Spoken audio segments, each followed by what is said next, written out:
Virar police ठाण्याच्या कण्हेर police चौकीत लावलेल्या गुन्ह्यातील वाहनांना आग लागून जळून खाक झाले आहेत। आज दुपारी 11:30 ते 12च्या सुमारास ही घटना घडली आहे।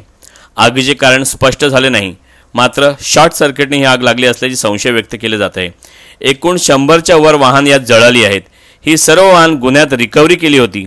जळलेल्या वाहनांना मोटरसायकल, छोटे टेम्पो, मालवाहू 3 चाकी टेम्पो अशा वाहनांचा समावेश होता। वसई विरार महापालिकेच्या अग्निशमन दलाच्या जवानांनी घटनास्थळी पोहोचून आगीवर नियंत्रण आणण्यास यश मिळवले आहे। पण आगीचा भडका एवढा मोठा होता की आग विझवण्यासाठी तब्बल 2 तास फायर जवानांना लागला आहे। यासाठी 3 फायरच्या गाड्या घटनास्थळी दाखल झाल्या होत्या। आता आग पूर्णपणे आटोक्यात आली आहे। कुठं? हा या तुम्ही मला वाटलं दुसरं कोणी आहे। चौकीला या। हो या साहेबांनी फोटो काढा सांगितले।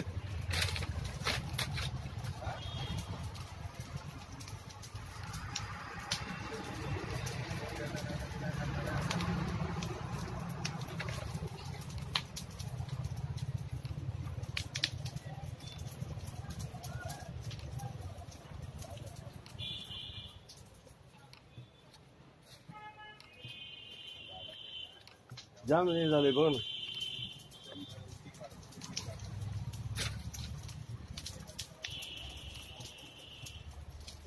लय मोठी आग लागली आता। तेच ना, गेला।